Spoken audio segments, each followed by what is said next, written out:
সংখ্যা, ড্রাগস, এবার সেই মনস্ত বিজ্ঞানীরা বিভিন্নভাবে সাইকোলজিক্যাল ভাবে গবেষণা করতে লাগলো। মানুষ তো সব দেশেরই, মানুষ তো সব ধর্মেরই, মুসলমানের ধর্মের মানুষগুলা এটার অংশে কম কেন, আপনার ড্রাগের মধ্যে কম কেন? ওনারা গবেষণা করে দেখে মুসলমানদের ভিতরে এমন একটা শক্তি আছে যেটা অন্য কারো কাছে নাই।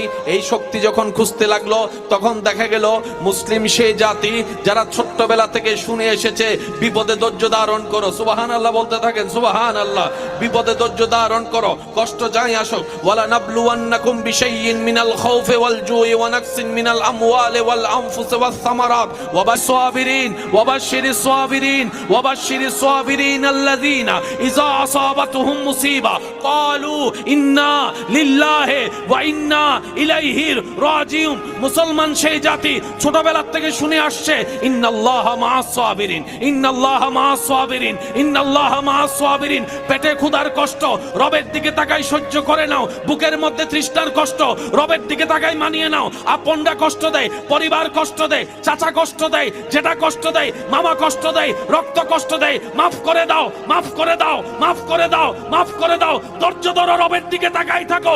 তারা দেখে মুসলমান সেই জাতি যার মধ্যে দুইটা জিনিস আছে, একটার নাম ধৈর্য, আরেকটার নাম হাজার কষ্টে রবের শুকরিয়া করে আলহামদুলিল্লাহ বলতে পারে মুসলিম জাতি। সুবহানাল্লাহ,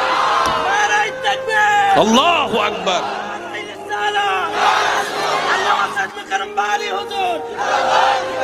উচ্চ আওয়াজ একবার বলেন মারহাবা। এখানে যতক্ষণ আমি থাকবো আপনারা থাকবেন, সুবহানাল্লাহ বলে বলে একটু প্র্যাকটিস করার চেষ্টা করেন। বলেন তো, এমন ভাবে বলেন যেভাবে আপনার রবের প্রশংসা করলে আপনার শুনতে ভালো লাগবে, আপনি সেভাবে একবার বলেন তো সুবহানাল্লাহ।